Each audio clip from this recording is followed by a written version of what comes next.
Bonjour tout le monde. Est-ce que vous m'entendez? Est-ce que vous m'entendez, s'il vous plaît? Oui, très bien. Très bien. Aujourd'hui, on va commencer le chapitre 4. Je vais y consacrer 2 séances. Alors, il s'agit de calcul de la 3D ou bien la structure, ce qu'on appelle structure, à partir du mouvement de la caméra. Alors, cela signifie que vous prenez votre téléphone, votre caméra, vous essayez de prendre un ensemble d'images de tous les points de vue possibles pour couvrir une structure, un établissement, un bâtiment, une zone, pour prendre maximum d'informations. Une fois que vous avez fait ça, je suppose que on va supposer que la caméra n'est pas calibrée. Pourquoi? Parce que on peut utiliser plusieurs caméras, on peut utiliser des images de d'autres personnes.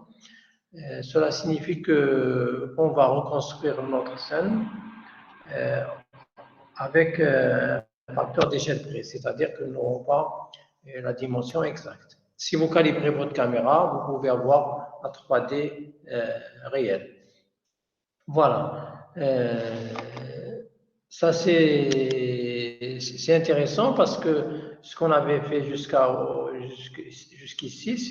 c'est une reconstruction 3D à partir d'une paire d'images stéréoscopiques. C'est-à-dire que vous prenez 2 images et vous allez reconstruire. Alors, 2 images, on ne peut pas couvrir toute une forme.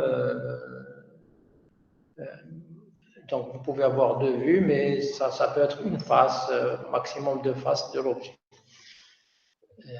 Voilà, c'est ça l'intérêt de ce chapitre. Alors, bien sûr, nous allons voir l'aspect théorique du problème. Alors, l'aspect théorique est en TP, nous allons voir tout ce qui a été implémenté sur la librairie OpenCV. Et bien sûr, vous pouvez avoir d'autres librairies qui ont implémenté, et vous pouvez avoir d'autres codes sur d'autres librairies. Ce qui est programmé, c'est uniquement OpenCV. Alors, nous allons voir tout d'abord une présentation du problème. Je vais même vous montrer une vidéo que j'ai présentée dans la première séance donc de ce cours.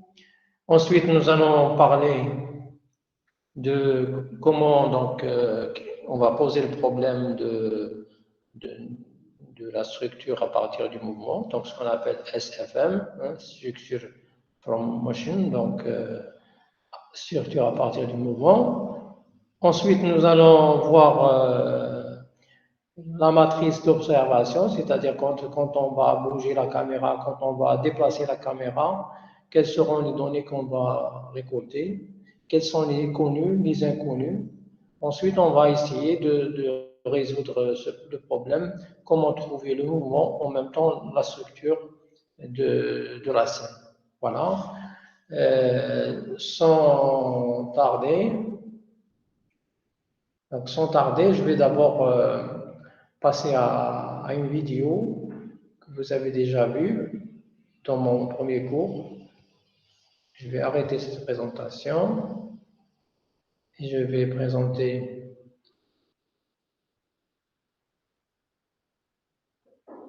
Alors la vidéo, elle est là.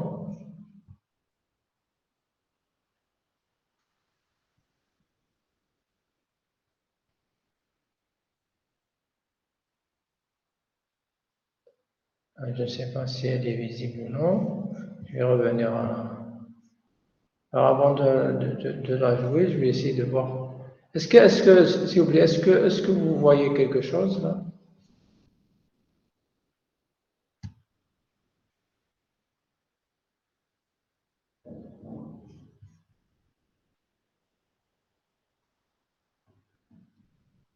D'accord. Alors, je vais commencer et vous me dites si est-ce que apparaît quelque chose? Est-ce que vous voyez là?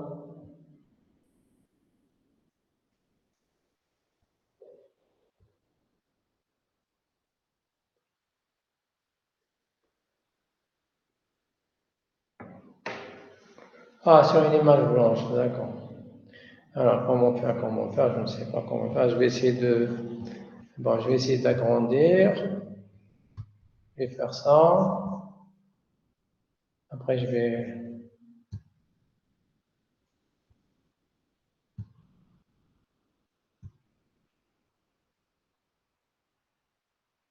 toujours une image blanche, c'est ça?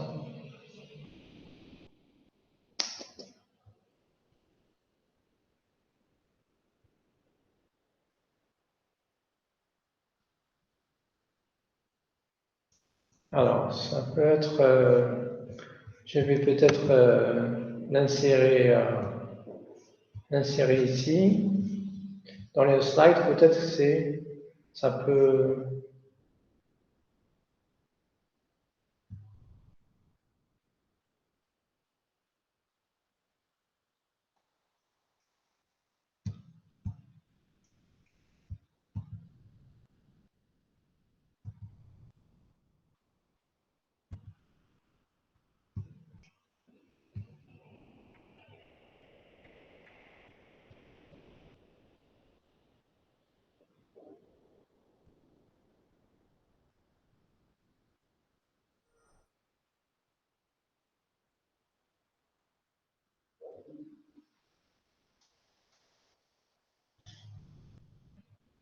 Ah, je vais l'insérer dans les slides, peut-être que ça sera visible.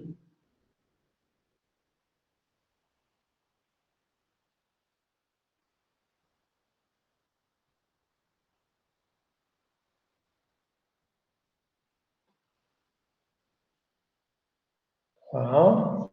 Alors, je vais maintenant partager.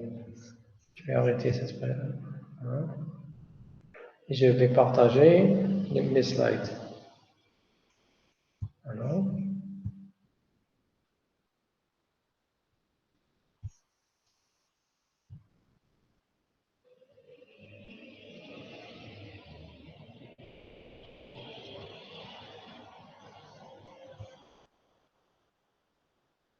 Alors, est-ce que ça va mieux maintenant?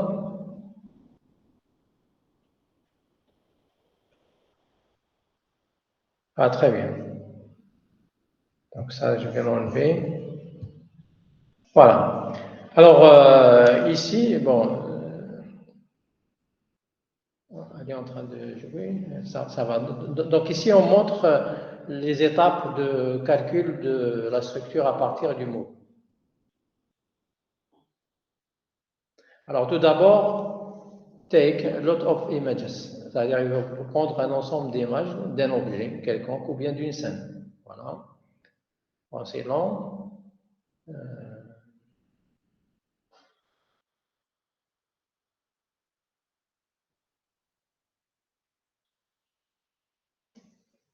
Pourquoi il fait comme ça?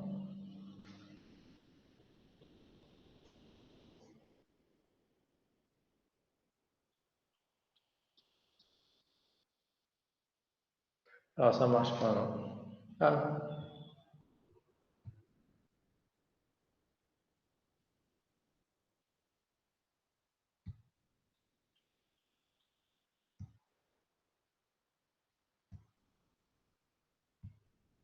voilà.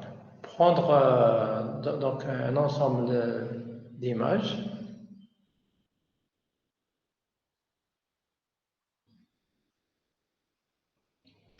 Il n'arrive pas à visualiser, je sais pas.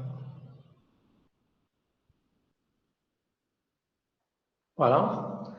Donc on prend un ensemble d'images, c'est long, c'est long, c'est long.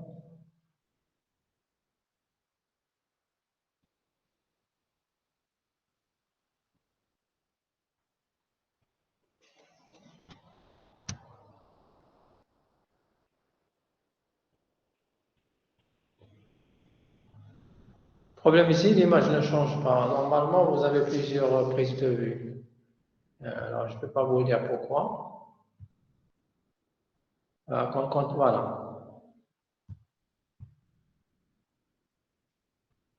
Donc, on prend plusieurs images. Voilà, c'est un peu long. Donc, vous voyez qu'on peut faire 360 degrés. Voilà, on peut prendre tous les points possibles pour avoir le maximum d'informations. L'essentiel, c'est qu'on doit avoir des images avec recouvrement, c'est-à-dire pour pouvoir après faire un matching entre images. Donc, entre deux images successives, il faut qu'il y ait une intersection pour pouvoir donc, avoir le lien entre une image et une autre. Voilà. Alors, donc je vais avancer parce qu'il est un peu long. Voilà. Après, on va chercher la correspondance. Donc, avant la correspondance, il faut déterminer des points d'intérêt.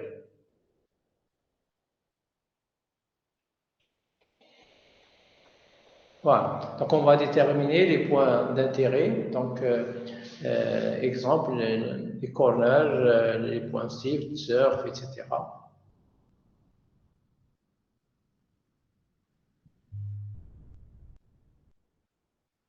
Voilà. Donc ici, on a pris uniquement 4 points, plutôt 4 images.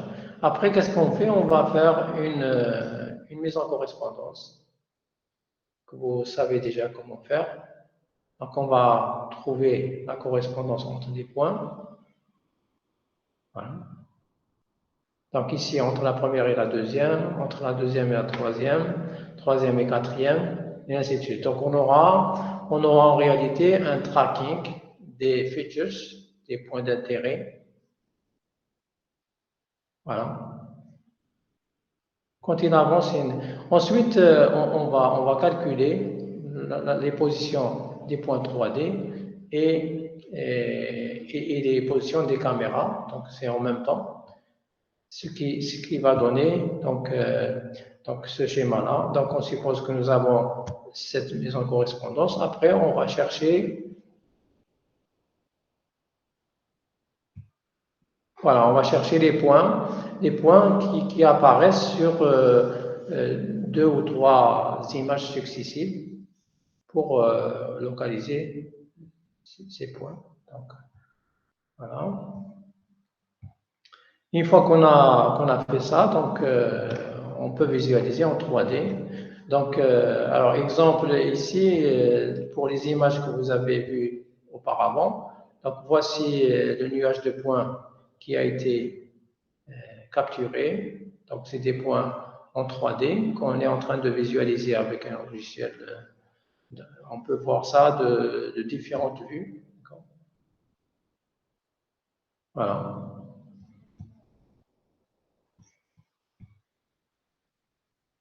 Donc ici, c'est une vue de haut. Maintenant, vous voyez les points de haut.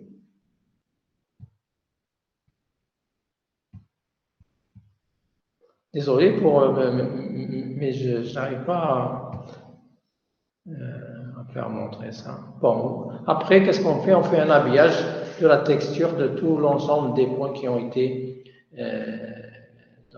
construits. Donc, il suffit uniquement de prendre la texture et d'avoir la forme 3D. Voilà. Donc, je ne sais pas si ça a été clairement. Bon, ici, je vais arrêter. Je vais enlever cette vidéo. Voilà. Je vais enlever ce slide. Je ne sais pas, est-ce que vous avez...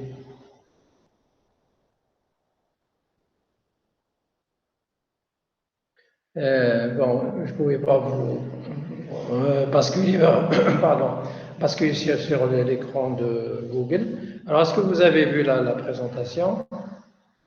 Est-ce que vous avez au moins vu quelques parties? Oui, très bien. Voilà. Vous pouvez retrouver cette vidéo. Je vais vous l'envoyer tout court. Vous pouvez la visualiser rapidement. Je vais vous l'envoyer. Le temps de...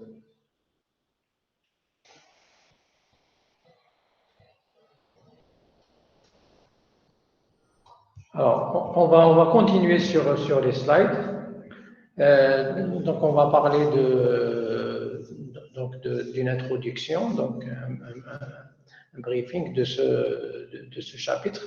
Donc, en général, lorsqu'on visite un site, ça peut être des ruines romaines de type ASA ou n'importe quel de type GAD, vous voulez reconstruire le monde 3D, un facteur d'échelle près. Dans ce cas, il est possible de prendre différentes images, d'accord, différentes images de différents points de vue. Alors, on va supposer que la prise de vue, elle n'est pas contrôlée, c'est-à-dire que lorsque vous déplacez avec la caméra, vous n'allez pas enregistrer le déplacement d'état X, d'état Y, d'état Z, peu importe. C'est-à-dire que vous allez faire des captures à toute liberté, donc vous prenez des images là où vous voulez, quand vous voulez, et vous stockez ces images, donc en batch, c'est-à-dire en offline, vous allez les reprendre et vous allez reconstruire la structure. Alors, cela signifie que c'est un travail qui ne se fait pas en ligne, hein. Donc on va mémoriser d'abord les images, après on fait un traitement. Dans ce chapitre, nous allons supposer que la caméra n'est pas calibrée, ce qui va donner naissance à une capture, à une reconstruction, un facteur d'échelle près, c'est-à-dire que après, c'est uniquement de changer l'unité pour agrandir ou diminuer. Peu importe, l'essentiel, c'est la forme qui est importante dans ce qu'on va reconstruire. Voilà. Alors, ici, j'ai pris des images j'ai trouvé des images. Alors, l'auteur s'appelle Smaïd Marine. C'est à la marine. Bon, je ne sais pas ce que signifie ça. Et après, bon, je vais vous donner le lien ici. J'ai pas. Donc, ici, c'est des exemples. Si vous trimballez une caméra, vous prenez des images une derrière l'autre. Donc, vous voyez ici qu'il y a des mouvements en avant vers la gauche et après vers l'avant. Alors, il est possible, à partir de ces images, de reconstruire. Donc, oui, bien sûr, pour avoir une richesse, il faut se déplacer vers la gauche et couvrir l'ensemble de ces formes pour pouvoir avoir une carte très riche, dense de points. Nous allons voir à la fin certaines réalisations de certains auteurs qui sont connus dans le monde et pour voir que l'on peut bien retrouver cette forme-là à partir d'un ensemble important d'images. Donc, on peut dépasser les centaines d'images. Alors, quelles sont les applications? Je vais voir s'il n'y a pas de problème. Alors, quelles sont les applications qui utilisent ça? Donc, on peut l'utiliser dans la reconnaissance d'objets, dans la robotique, pour, bien sûr, une fois qu'on a la structure, dans le computer graphique, dans la recherche d'images, dans la géolocalisation, surtout Google l'utilise, dans l'archéologie, dans le sport, etc. Donc, on peut avoir plusieurs disciplines qui utilisent cette technique. Alors, on va poser le problème. Donc, le problème a été bien expliqué dans la vidéo. Alors, on suppose que nous avons pris une séquence d'images, donc image 1, image 2 jusqu'à image n. On suppose que les feature points, c'est-à-dire que c'est des points d'intérêt, ça peut être shift, ça peut être surf, ça peut être des points, des corners, ça peut être ce que vous voulez, comme il y a une richesse. Ici, j'ai mis comme exemple les points shift sont détectés. Une fois qu'on a fait ça, donc on va faire un tracking. Donc nous allons mettre en correspondance les points d'intérêt d'une image à une autre. Donc en réalité, nous aurons une trajectoire donc pour chaque point d'intérêt, nous aurons son correspondant sur l'ensemble des images. Et bien sûr, pas toutes les images, parce qu'on peut avoir des vues qui ne contiennent pas cette primitive. Voilà les données dont on dispose. Alors, comment on fait la mise en correspondance? Alors, vous avez déjà vu qu'on peut utiliser, si on l'utilise, si on utilise Shift, il est possible de comparer les descripteurs. Maintenant, vous pouvez utiliser le block matching ou bien le flow optique, etc.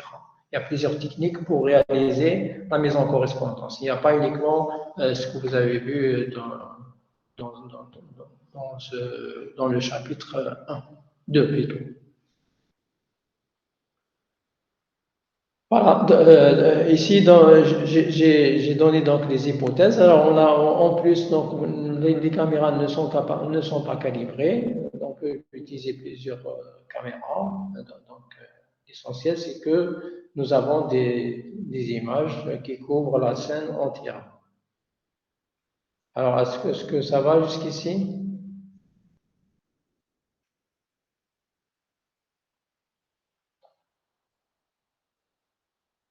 Est-ce qu'il y a des questions? Non? Très bien. S'il n'y a pas de questions, pardon. Alors, nous allons commencer par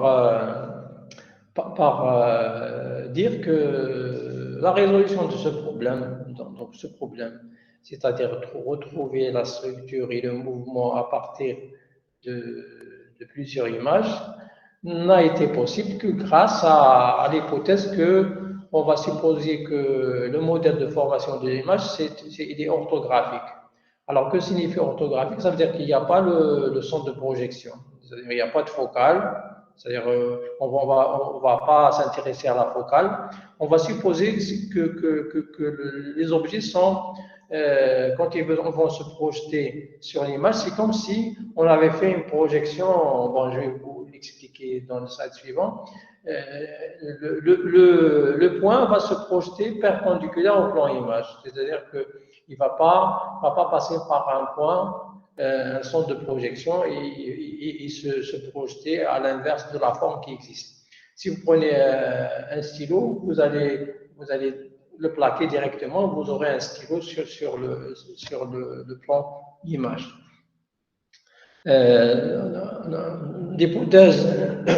L'hypothèse, on suppose que nous avons un nombre de points d'intérêt, mais ces points d'intérêt sont localisés dans des images qui ont été dans le modèle, c'est des modèles orthographiques. Alors, ce que signifie modèle orthographique? Voici le modèle orthographique. C'est-à-dire que je vais faire un zoom de ça.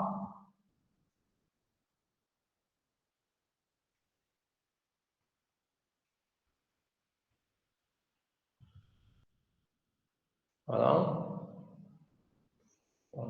Je vais pas accepter.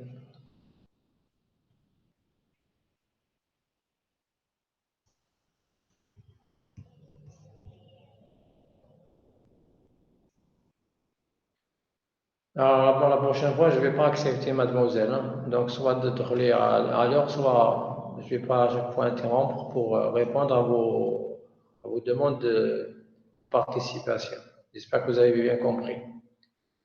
Donc, c'est quoi orthographique? On va supposer que chaque point en 3D va se projeter directement. C'est une projection orthogonale, hein, orthographique, mais orthogonale. C'est-à-dire c'est-à-dire ناخذوا l'image, ناخذوا le point, نسقطوه على le plan. C'est quelque chose d'orthogonal. Vous avez une forme, on va garder les mêmes dimensions. D'accord?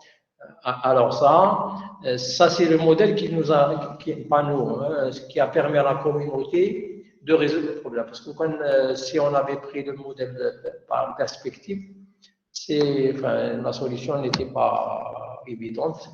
Et les chercheurs, de toute façon, ils ont pu résoudre ce problème avec cette hypothèse. Donc, chacun des points, donc on suppose que nous avons P point, donc N point, pardon, P pour point, donc de 1 jusqu'à N. Chacun des points va se projeter sur la première image, sur la deuxième image, sur la troisième image. Alors, nous supposons aussi que nous avons pris F. Bon, F, c'est une notation que j'ai prise d'une vidéo, donc que tout le monde utilise soit F ou bien n, petit m, bon, peu importe. L'essentiel que nous avons un ensemble de frames. Ici, f, nombre de frames. On peut mettre un petit m.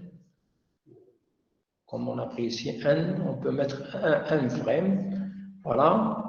Voilà, ça c'est l'hypothèse. Alors, pour revenir à l'image orthographique, alors je vous ai donné ici la référence. D'où est-ce que j'ai pris ça?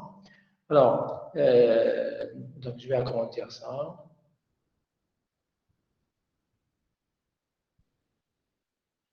Voilà. Alors, je vais enlever ça. Voilà. Alors, vous voyez ici que ça, c'est le centre de projection. Ça, c'est deux points en bleu, l'autre est en vert. Quand on fait une projection, la distance, donc les rayons de projection ne sont pas parallèles. Ils vont se couper dans le point de projection, le centre de projection. D'accord? Donc, alors, si je mets par exemple la F, et ça, c'est la distance de l'objet D, donc je vais enlever ça. Alors, si je fais un agrandissement, c'est-à-dire je vais plutôt éloigner. Donc, je vais essayer d'éloigner donc la focale. C'est comme si je suis en train d'agrandir l'image. Alors, plus on va éloigner l'objet, on va supposer que l'objet est loin, donc que par l'objet.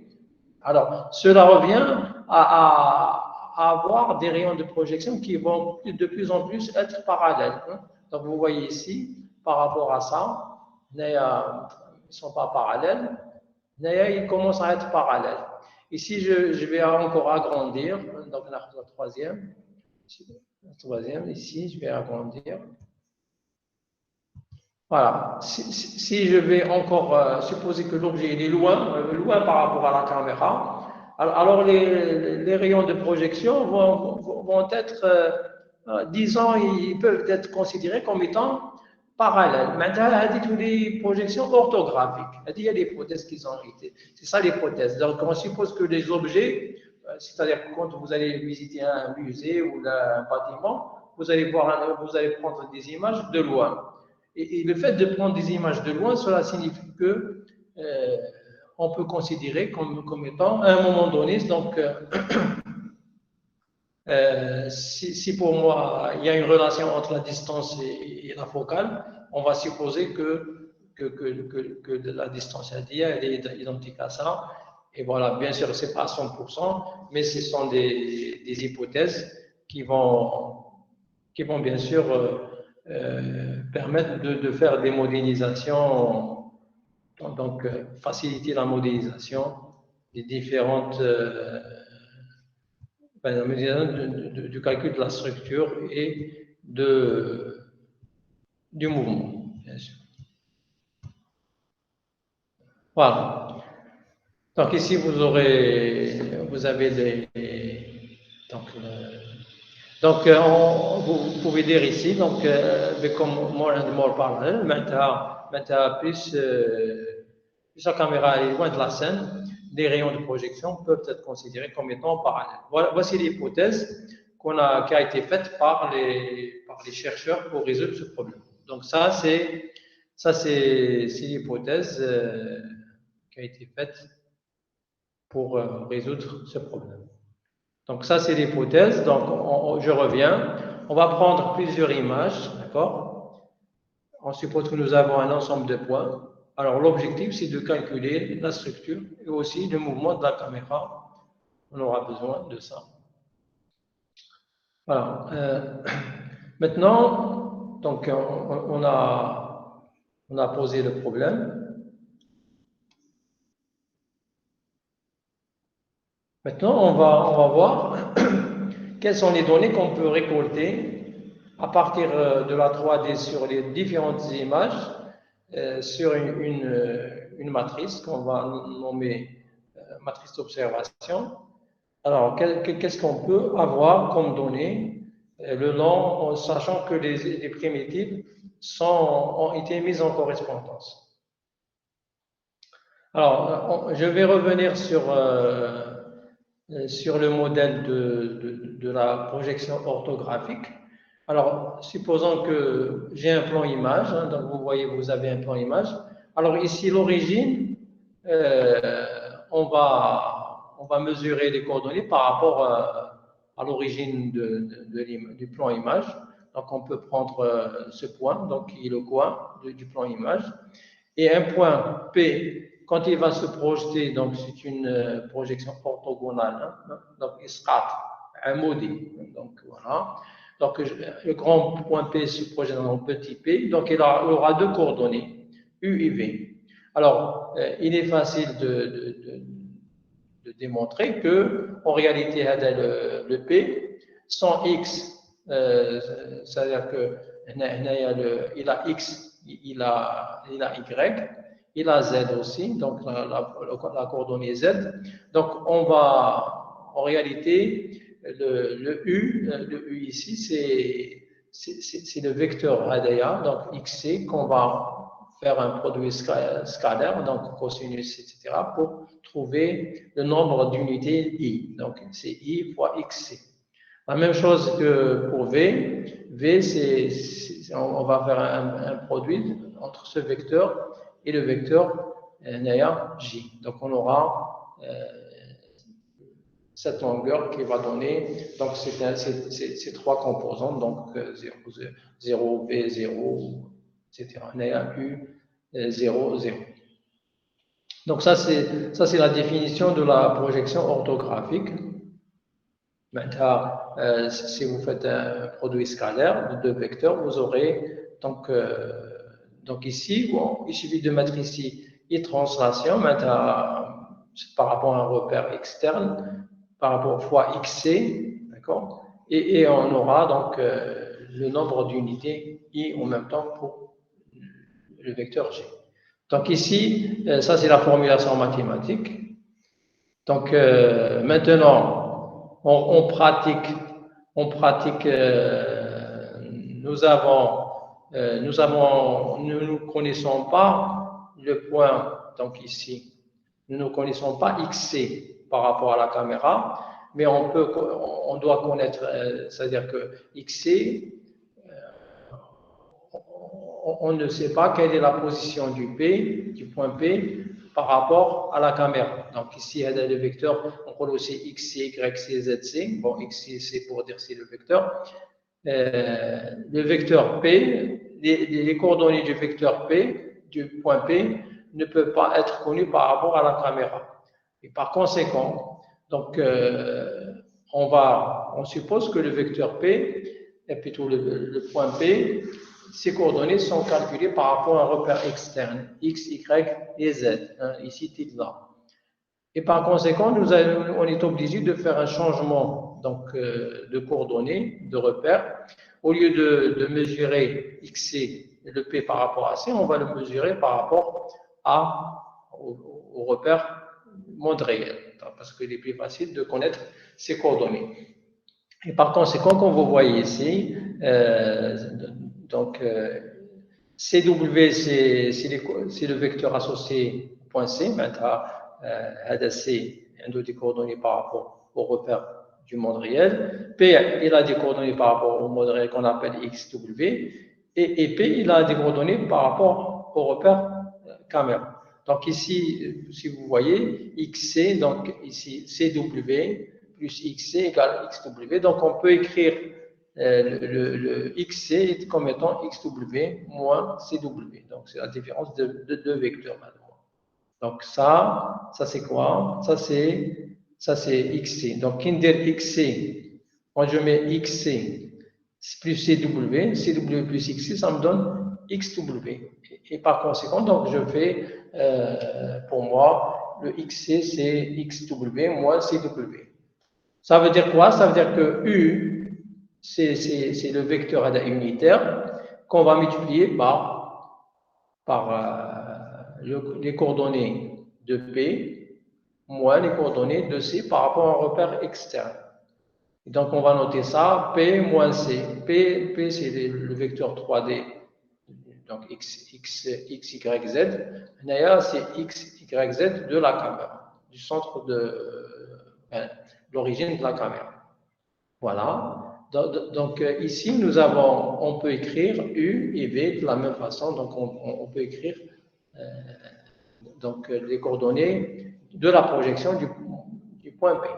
Donc, ce qu'il faut retenir ici, c'est que le modèle de formation de l'image, UUV, c'est quoi?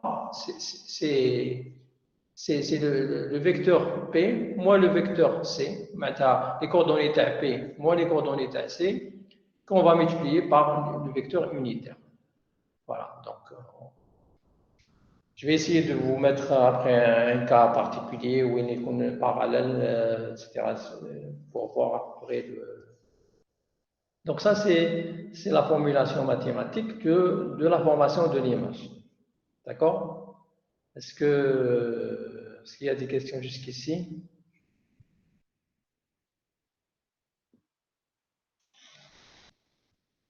Est-ce que, bon, même si vous n'avez pas encore bien maîtrisé les notions ADOMA, est-ce que vous avez déjà compris qu'est-ce que je suis en train de faire? Qu'est-ce que j'ai fait? Bon, تاخذوا les équations, etc. Donc, on peut approfondir. Mais ici, qu'est-ce que je suis en train de faire? Je suis en train d'exprimer U et V en fonction des coordonnées 3D. De quoi? Donc, parce que maintenant, je vais UV en fonction des coordonnées 3D par rapport à la caméra. Donc, je mets les coordonnées 3D du point P par rapport au monde réel et de la caméra par rapport au monde réel, c'est tout.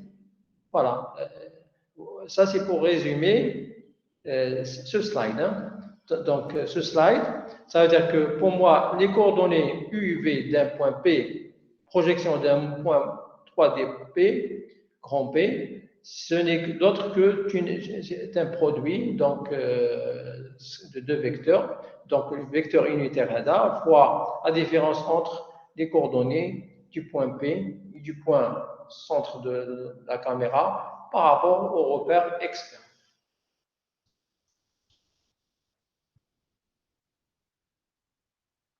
Alors, ça va? Vous êtes d'accord avec ça? Voilà. Donc, apparemment, il y a Oui, monsieur. Ça, merci. Voilà, maintenant on va... Donc, on suppose que nous avons donc, les F, grand F frame. Donc, on va essayer, bien sûr, de trouver la structure 3D. Alors, seulement ici, on ne connaît pas les positions des caméras par rapport et aussi, les vecteurs unitaires, IF et JF. Alors, IF et JF, IF et JF, c'est des vecteurs qui sont écrits par rapport au repère externe, donc par rapport au repère ADA au X, Y, Z. Donc, pour moi, dans l'expression je ne connais pas ADA IF, JF par rapport au repère ADA, et je ne connais pas aussi le CADA, c'est la position de la caméra. Parce que d'être la caméra inclinée par rapport au repère, peut-être parallèle, peut-être 45 degrés, etc. Donc, vous voyez que les vecteurs unitaires à Doma, UIJ, de même que les centres le point C qui est l'origine de la caméra sont inconnus par rapport à l'utilisateur. Donc, alors, les caméras position, donc CF, et les orientations pour chacune des caméras, des plans images, sont inconnus. D'accord? Donc, on a pu écrire les coordonnées, mais avec des inconnus qui sont le repère image. Donc, le repère, c'est CADA plus l'orientation. Pourquoi l'orientation? Parce que ce que vous voyez ici en vert et rouge, ça peut être ça peut être en inclinaison, en orientation. C'est une orientation de la caméra par rapport au repère externe. D'accord? Voilà. Donc, qu'est-ce qu'on va faire? Donc, on va essayer, donc, plutôt les chercheurs ont essayé de résoudre ce problème pour éliminer des centres C1 jusqu'à CF de l'équation. Donc, on va essayer d'éliminer ces centres C1 jusqu'à CF, grand F de l'équation. Alors, pour simplifier le problème de la structure à partir du mot. Donc, ce qu'il faut retenir, c'est que, donc, pour ne pas perdre le fil, nous avons exprimé, quoi? Nous avons exprimé les coordonnées U et V qu'on connaît par rapport à l'image en fonction du point P et de l'origine de l'image et des vecteurs unitaires, toujours par rapport à un repère externe. Alors, on a dit qu'on ne connaît pas, parce que vous avez pris votre caméra, vous êtes en train de filmer, de prendre plusieurs images. On ne connaît pas l'orientation de votre caméra, on ne connaît pas aussi donc, la position, donc l'origine, la position de l'origine par rapport à ce repère. Où est-ce que vous êtes? Est-ce que vous êtes à 100 mètres, à 50 mètres, etc. Quelle est la position X, Y, Z de cette origine? Donc, par conséquent, nous allons essayer de simplifier le problème et de enlever, au moins, on va garder uniquement, on va essayer de garder uniquement l'orientation et non pas la position donc, de l'origine. Voilà, donc qu'est-ce qu'on va faire? Plutôt, qu'est-ce qui a été fait? Donc, la première des choses, ce qui a été fait, on va, au lieu de mesurer les points donc, P par rapport au repère O, X, Y, Z, nous allons transformer l'origine vers le centroïde ou la marque Sliqa. Donc, on va essayer au lieu d'écrire les coordonnées des points P par rapport au repère O, X, Y, Z, on va l'écrire par rapport à P bar X, Y, Z. Où P bar, c'est le centroïde ou bien marque Sliqa. Donc, on va calculer ça et on aura les points images, bien sûr, seront bien sûr, ils vont se projeter toujours dans la scène, mais l'objectif aussi, c'est de représenter les points images par rapport aussi au barycentre de ces points. Donc, alors la première des choses à faire, on va écrire P bar, c'est quoi? C'est 1 sur n, hein, donc vous savez comment trouver les barycentres. Donc le x, c'est la moyenne des x, y, c'est la moyenne des y, et z, c'est la moyenne des z. Donc il y a x, y, z, 1 sur n, c'est la somme des vecteurs, donc x1 plus x2 jusqu'à xf, y1 jusqu'à yf, et z1 jusqu'à zf, qu'on va diviser par n, et nous aurons donc le point P bar. Maintenant, P bar, c'est la position tau par rapport à l'ancien repère, mais il va devenir l'origine. Donc, pour moi, les coordonnées de P bar, c'est 0, 0, 0 par rapport au nouveau repère. Voilà, donc ça, c'est la première étape.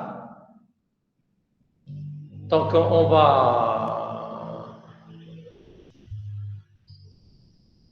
va aussi calculer la seconde étape, on va calculer donc le centroïde des points images qu'on a repéré. D'accord? Alors, U bar F, c'est quoi? C'est la somme aussi 1 sur n des U des différentes frames. D'accord? Donc, plutôt des différents points. Donc, on va sommer sur l'ensemble des points pour chacune des frames. D'accord? Et la même chose pour V, donc ce sera 1 sur n, la somme des V.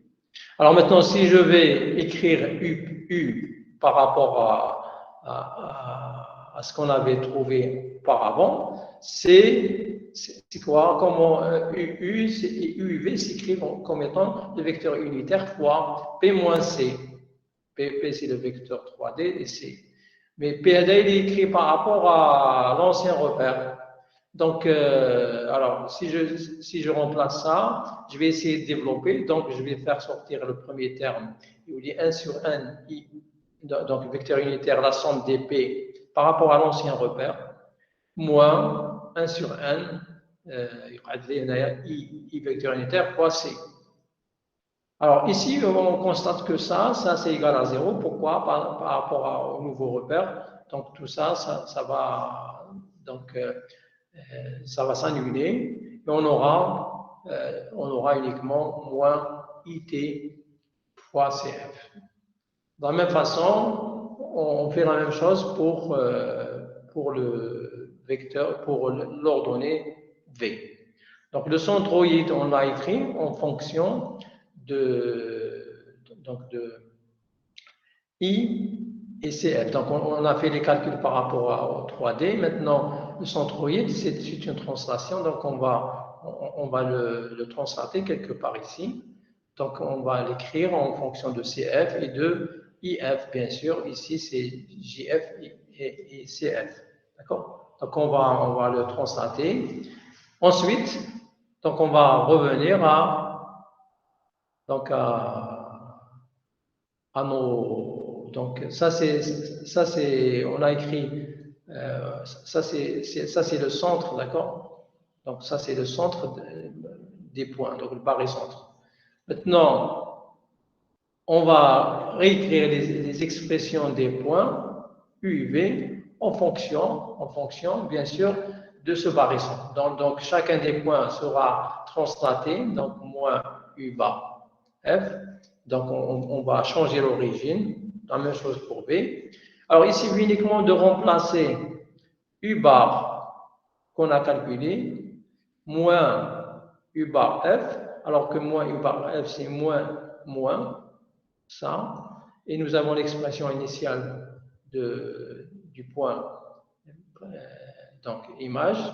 Alors, ici, on aura simplement, donc, I, donc le vecteur unitaire, fois PP. Ça veut dire quoi? Ça veut dire que si on change les coordonnées par rapport au barycentre en 3D, c'est équivalent à dire que les coordonnées seront toujours, au lieu d'écrire comme auparavant, c'était l'expression de P moins C, ça sera uniquement, on va multiplier uniquement I fois P. Donc on a éliminé les coordonnées de. Voilà, je vais copier ça quand même pour revenir. Donc ce qu'on a trouvé par rapport à tout à l'heure. Alors, voici l'expression de tout à l'heure. Voilà, je vais la plaquer ici. Voilà. Donc ici, vous voyez, donc avant, c'était le point P moins le vecteur associé à l'origine de l'image fois le vecteur unitaire. Maintenant, U, il est remplacé par U bar, c'est-à-dire qu'on va l'écrire par rapport au nouveau repère qui est centré par et centre des points images. Il est égal à I, vecteur unitaire, fois P. Mais P, il est écrit par rapport au nouveau repère dans le centre, c'est le barycentre des points 3D. Donc ici, nous avons éliminé l'origine ADAC. Voilà. Donc ça, c'était l'objectif du calcul, de l'ensemble des calculs que j'ai présenté jusqu'ici. Donc, on est parti de là. Donc, là, ce qu'on a appelé U et V sont en fonction de ces vecteurs, hein, donc l'orientation et leur position, et du vecteur et de l'origine de la caméra C. Donc, on a fait un ensemble de calculs pour, à la fin, garder cette partie. Donc, on écrit U, donc U de ce point par rapport au barycentre des points images comme étant une relation de ce vecteur unitaire fois le point P, mais P par rapport au repère dans le centre, c'est le barycentre des points. Voilà, donc ce que j'ai présenté jusqu'ici. Là, donc on a cette relation. Donc on a éliminé on a éliminé les centres des caméras.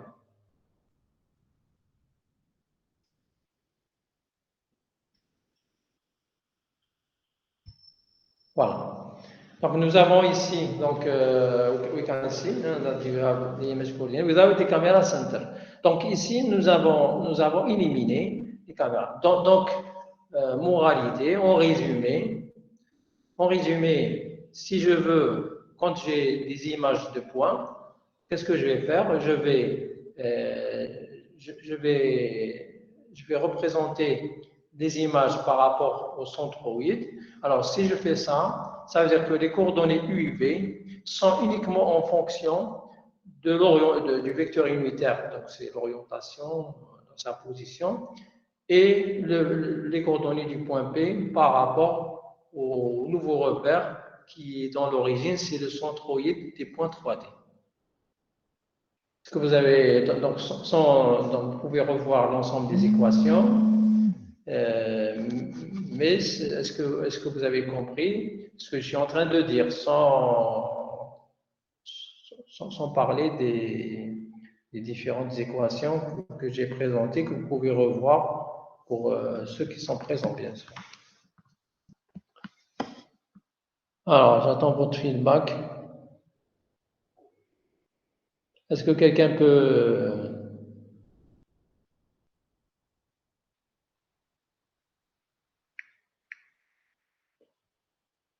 me redire ce que j'ai dit à la fin?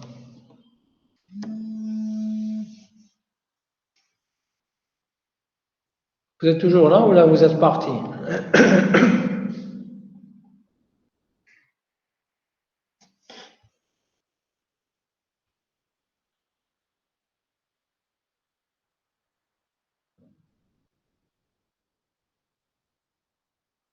Oui, vous entendez. Est-ce que quelqu'un peut reprendre ce que j'ai dit à la fin? Ah oui, bien sûr, vous pouvez. Et le vecteur هذاك le vecteur unitaire. Maintenant, par exemple, on les U c'est 3 pixels, X c'est 3 pixels ou Y c'est 10 pixels. بصح هذاك le U هذاك l'orientation, c'est l'orientation du vecteur unitaire. هذاك عنده X, c'est un vecteur 3D. Donc il a bien sûr une orientation par rapport au. C'est l'orientation de la caméra, bien sûr. Qui تكون مايلة, etc. incliné. Avec le vecteur G, il est incliné. Donc vous avez 3 degrés de liberté. D'accord? Et vous avez aussi 3 delta X, delta Y, delta Z. D'accord? Donc le repère image index, il a des inconnus. Est-ce que quelqu'un peut m'expliquer ça? À la fin. Donc, qu'est-ce qu'on a fait? On a trouvé ça. Est-ce que quelqu'un peut m'expliquer ces deux وحدة فيهم, bien sûr. Que signifie ça? Les détails, je les ai donnés. Comme ça, vous allez les garder. Vous allez les retrouver dans le monde. C'est des méthodes qui ont été développées, qui ont été publiées, etc. On n'a pas inventé. C'est des choses. Bon, il y a beaucoup d'auteurs qui ont écrit ça avec des notations différentes. C'est tout. Mais vous avez le même. Si vous regardez des vidéos, là, vous pouvez retrouver la même chose, là, presque. Mais ça, c'est près des livres. خذ من كتب الناس كامل تاخذ des livres, c'est quelque chose de très maîtrisé. Est-ce que quelqu'un peut me.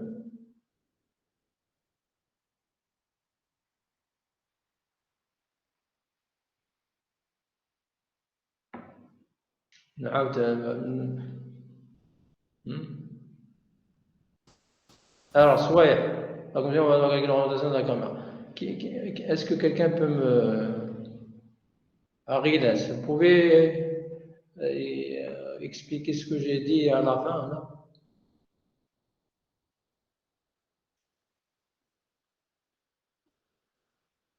Vous voulez que je. Non.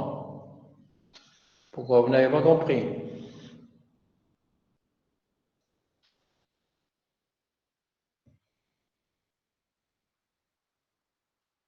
Alors, je vais reprendre le dernier slide.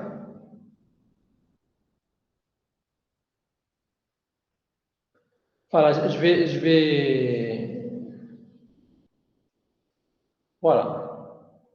Maintenant, on est en train d'écrire les coordonnées des points images en fonction de quoi? En fonction des vecteurs. Parce que le centre de la caméra, ما نعرفوش. ما نعرفوش وين راهو. ماشي ما نعرفوش، c'est-à-dire c'est des données en plus. Donc on va les éliminer. هو علاش؟ parce qu'en réalité سي اف هذا واش هو التقاطع بين اي اف وجي اف. دونك نحيوه خير باسكو سا سا ريان الي ديبليك. على هذيك قدرنا نحيوه باسكو لو كان امبورطون كنا ما نقدروش نحيوه. Vous voyez, donc عندنا هذه deux vecteurs يكفيوني برك نعرف l'orientation تاعهم la position خلاص. Donc على هذه donc le poids image, il y a eu cette transformation. Bien sûr, les gens ont du mérite pour faire ça. Au lieu de mesurer des points par rapport à un repère externe quelconque, on a pris le nuage de points où on a les points par rapport au centroïde. Donc, PP, l'indice P, les points P, les coordonnées X, Y, Z sont par rapport aux points centroïdes. Pour I et UV d'ailleurs, U, on va calculer, d'accord, les coordonnées par rapport aux points donc centroïdes, les rois U bar et UF bar et VF bar. Et donc ça, c'est l'expression qu'on a retrouvée. Donc, le مقصود. Donc, on suppose que maintenant, puisqu'ici, au slide 18, donc, on est d'accord. Bon, l'enchaînement, on a tout comme. Alors, maintenant, on passe à. Il reste 10 minutes. Je vais présenter maintenant la matrice d'observation. Alors, en réalité, nous avons combien? Nous avons F images ou la M image, comme vous voulez, un ensemble d'images. Pour chaque image, qu'est-ce que j'ai? J'ai combien d'équations? عندي هذه الأولى وعندي هذه الثانية. Donc عندي U égale هذا هو الفيكتور موفمون. هذا هو الموفمون تاع لا كاميرا. وكيفاش راهي معوجه لا كاميرا؟ اسكي راهي باراليل، اسكي راهي 45 دوغري 100 دوغري. و بي هو لا ستركتور. دونك نقدر نكتب هنا pour la première image U1. C'est le premier point. وعندي le dernier point. U1, c'est quoi? U1 fois I égale P1. Donc, plutôt, pardon, c'est l'inverse. U égale à U1 égale à ça, I fois P1. Donc, dans la première image, je vais parler uniquement du deuxième indice. U2, c'est I2 fois P2. UN, c'est quoi? C'est IN. Bon, c'est jusqu'à.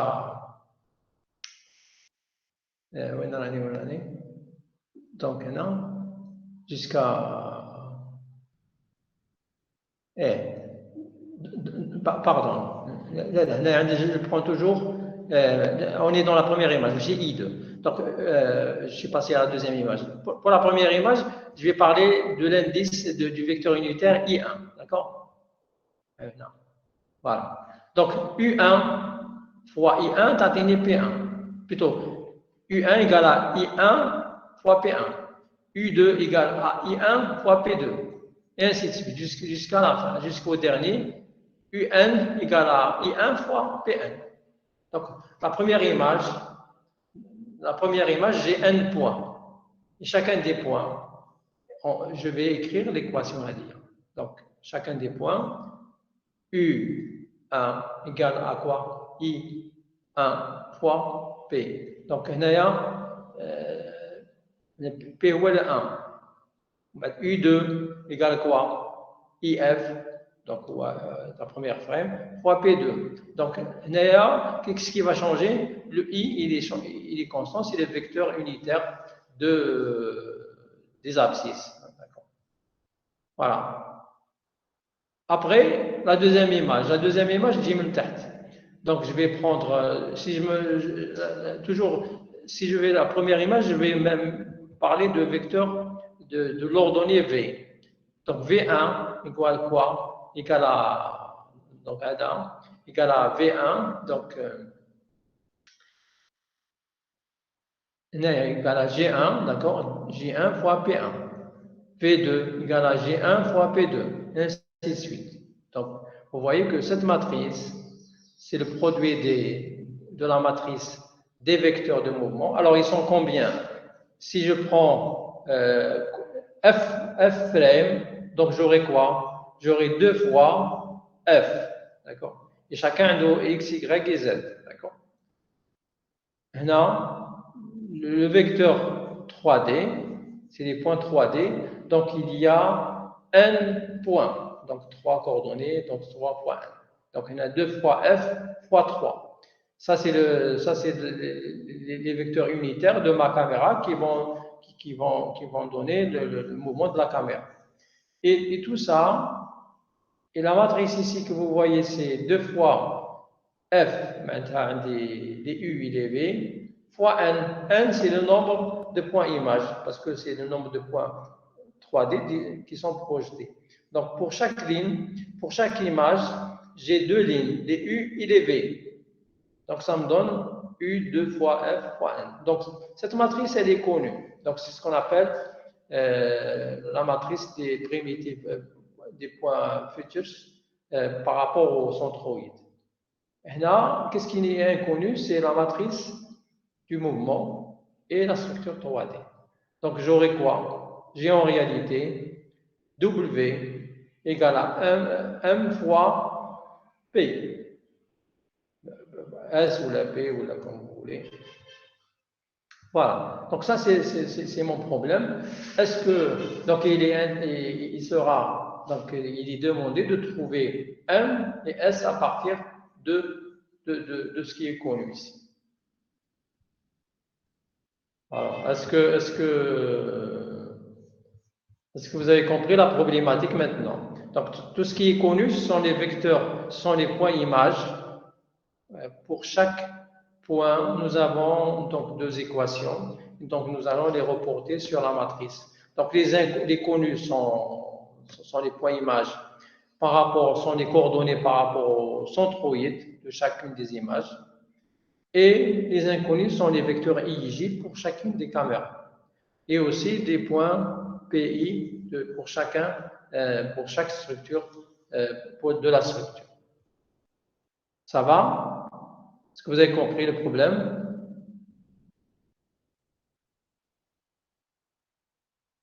Et j'attends votre feedback. Est-ce que vous avez compris le problème? Monsieur, est-ce que vous pouvez répéter? Je n'ai pas bien compris. Je vais reprendre la matrice. Oui.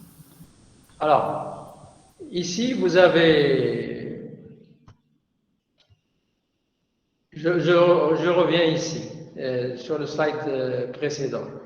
Pour chaque point image, nous avons deux équations. La première, c'est U en fonction du vecteur I fois le point 3DP. Le deuxième, c'est V qui est en fonction du vecteur unitaire J fois les coordonnées du point P. Donc, si je m'intéresse à une image, à une frame, j'aurai combien de relations? Si j'ai n points, donc j'aurai 2n relations. Là, parce que le vecteur unitaire, il est unique pour la frame. Il est unique. Donc, si je mets f égale à 1, donc I1 fois P1, P2, P3, P4, etc., ça me donne U1,1, U1,2, etc. Donc, ce que je vais avoir ici, U11, c'est quoi? C'est I1 fois P1. U12, c'est I1 fois P2. U1N, c'est I1 fois P1. C'est pour l'abscisse sur la première frame. On a la même chose, le V, on a l'image 1. V11, c'est quoi? C'est J1 fois P1. V12, c'est J2 fois P2, etc. Plutôt, J1 fois P2, etc. C'est la produit de deux matrices. D'accord? Et j'aurai après, donc, ce système, cette équation W égale à M, qui est le mouvement, motion, et fois S, qui est les coordonnées 3D des cours. Voilà, donc le problème qui a été posé. Alors, maintenant, qui a donné la solution? Donc, ce sont les célèbres Tomasi, Canad Factorization, c'est-à-dire que ici, vous avez la référence, si vous voulez revenir. Alors, ce sont deux savants imminents qui sont très, très connus. Ils ont beaucoup produit, ils ont beaucoup contribué. Donc, le plus à gauche, c'est Tomasi, et Kanadi, c'est Takio Kanad. Il est à droite, c'est un japonais d'origine japonaise, qui ont donné la solution. Alors, comment ils ont pu, ils ont essayé de résoudre ce système que vous voyez ici. Ça, c'est quoi? Ça, c'est le système. Donc, il y a la matrice W égale à M fois S. Donc, ils ont pu trouver M et S. Donc, M des wahda, c'est un mouvement. En même temps, on trouve la structure à partir de différentes observations. Voilà. Donc, il ne reste pas beaucoup de temps. Voilà. Donc, on verra ça dans le prochain cours. Donc, on verra comment il y a eu cette factorisation pour récupérer deux vecteurs de mouvement, des vecteurs de mouvement, et aussi donc position des caméras et les positions des points 3D par rapport au repère externe. Voilà, donc alors à la fin, je vais vous montrer quelques résultats. Donc, une implémentation de Polyphase 2002 qui est toujours à Zurich. Donc, il a pris différentes images d'un monument. Donc, il a pu reconstruire. Donc, ça, ce sont les images qui sont prises. Après, il a reconstruit en 3D. Donc, je vais vous montrer. Donc, ça, ce sont les différentes observations.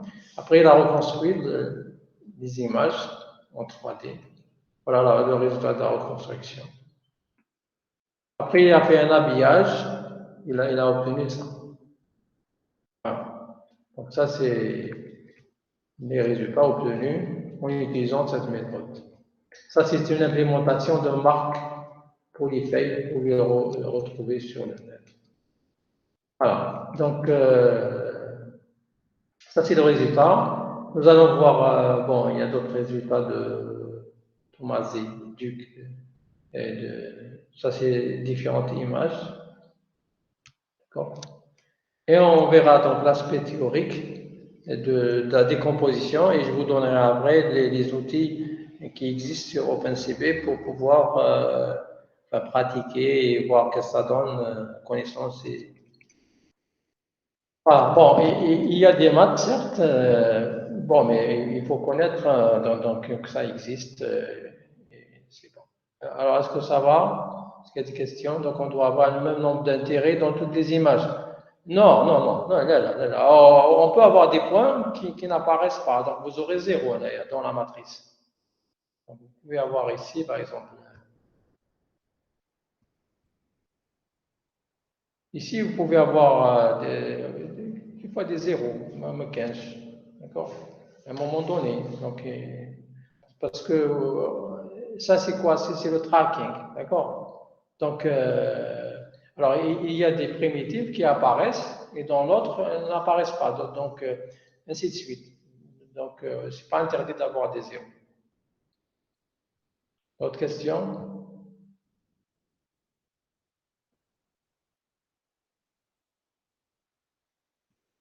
C'est clair, monsieur.